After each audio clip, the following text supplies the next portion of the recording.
मैं Priyanka Agarwal Holy Children Public School and Hostel में पढ़ने वाले सभी बच्चों का हार्दिक अभिनंदन करती हूँ। कक्षा 8 विषय हिंदी, इसमें बच्चों आपकी पाठ्यपुस्तक है कार्तिकेय। आज हम लोग इसका छठा पाठ विष्णु प्रभाकर जी की बाल कहानी इसके बारे में पढ़ेंगे। लेकिन उससे पहले आप अपने स्कूल के channel Holi Children Public School and hostel को लाइक और सब्सक्राइब करना नहीं भूलेंगे, जिससे आपके स्कूल से जुड़ा कोई भी एक्साइटिंग इन्फॉर्मेशन आप तक जल्द से जल्द पहुंचे। तो आइए बच्चों, शुरू करते हैं हमारा पाठ विष्णु प्रभाकर जी की बाल कहानी। ये विष्णु प्रभाकर जी की बाल कहानी दिविक रमेश जी द्वारा रचित है। उन्होंने बताया कि विष्णु प्रभाकर जी ने कैसे बाल कहानी की रचना की। विष्णु प्रभाकर जी हमारे एक ऐसे विशिष्ट और मान्य लेखक हैं जो मृत्यु पर्यंत रचना धर्मिता में संलग्न रहे।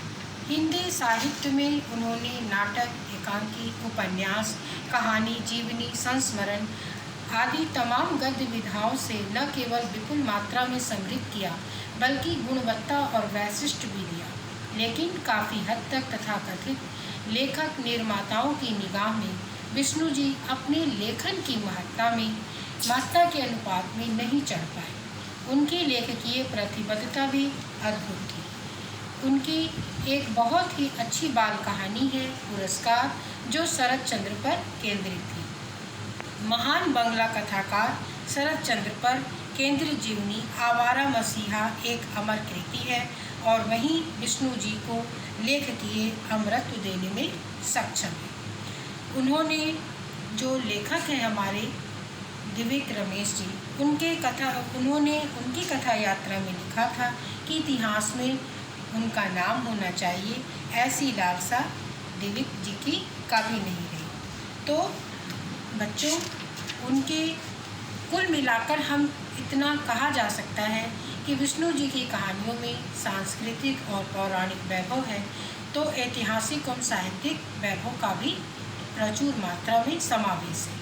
यहाँ लोक और जनजीवन से जुड़े कलात्मक अनुभव भी हैं, तो देश प्रेम और उदात्त मानवता की पहचान भी। कहानियों में पुरानापन भी है, तो कथन शैली और ट्रीटमेंट में नयापन भी। कल्पना की उड़ान है, तो यथार्थ का आधार भी। गजनंदन श्रृंखला की कहानियों में तो गजब की फैंटेसी है।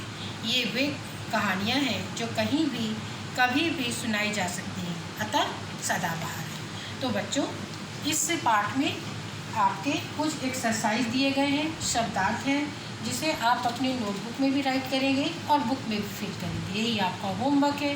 अगली कक्षा में मैं फिर आपसे मिलूंगी। तब तक के लिए धन्यवाद। घर में रहिए।